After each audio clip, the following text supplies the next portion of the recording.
I was totally blown away by the sheer size of the Iowa State dance team competition in Des Moines, Iowa when I visited last year, and I can 100% assure you that Iowa has the biggest state dance competition of any state tournament in the United States. The quantity of school teams that compete here is at least 300. Most of the main performances take place in Wells Fargo Arena, which is a breathtaking facility that can accommodate all the teams visiting from across the state. But there's also plenty of overflow space in Hy-Vee Hall, which is connected by a pedestrian bridge across the street. Hy-Vee Hall hosts not one, not two, but 3 additional performance stages for competitors. That's right, Iowa State Dance Championships runs 4 stages simultaneously. There's also plenty of dressing room space on the lower level of Hy-Vee, as well as a warm-up hall space prior to competing. No lie, I got lost a couple times because there's this whole underground hallway city that connects both venues for competitors when they're preparing to go on deck to perform. And along the way, you can have your photo taken with your team, or if you're a coach, you can meet with other coaches and team directors. What I loved about this event is that it's so inclusive, and it also respects dance genres and competition categories that are unique to Iowa. For example, there's a division called Lights, where they turn off all the lights in Wells Fargo Arena while dance teams perform with any kind of prop that lights up in the dark. There's also the fabulous Hoopla division, which is so traditional and so fun. Aside from the expected dance solo divisions, ISDTA offers color guard flag solos as well.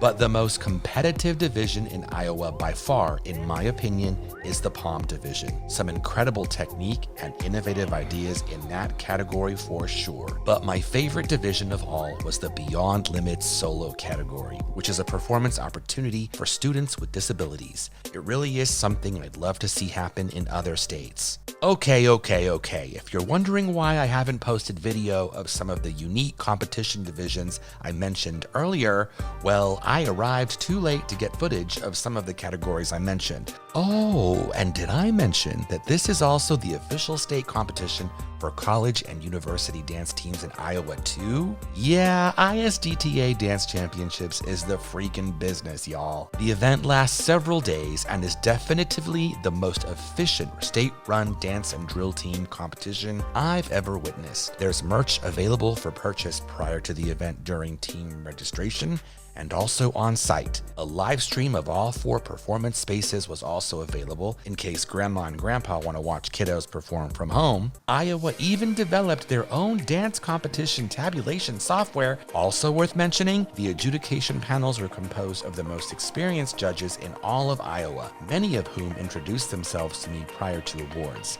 And speaking of awards, the ceremony runs a bit long because trophies are presented and all kinds of academic scholarships are awarded, special recognitions, etc. And even though it was formal and ran longer than what I'm used to out west, I enjoyed the program immensely. The attention to detail in Iowa truly rivals what I recently experienced at Dance Team World Championships in Tokyo, Japan. More info on that opportunity very soon. Anyway, all you other states out there need to take notes because Iowa State is how it's done. I really must give credit to Executive Director Andrea Dana for running such a tight operation. And I also want to mention the many people who built ISDTA over the last several decades into what it is today, because this championship event has not only grown from its small beginning as Miss Drill Team Iowa in 1973, but has evolved into the powerhouse program it is today. Side note, it was here at ISDTA where I finally met Laura King, the fabulous co-owner of Dance Team Union, in person. This was months prior to my trip to cover their nationals in Orlando, which if you missed that episode, check out my YouTube or Instagram. I'll definitely return to Iowa State in 2024.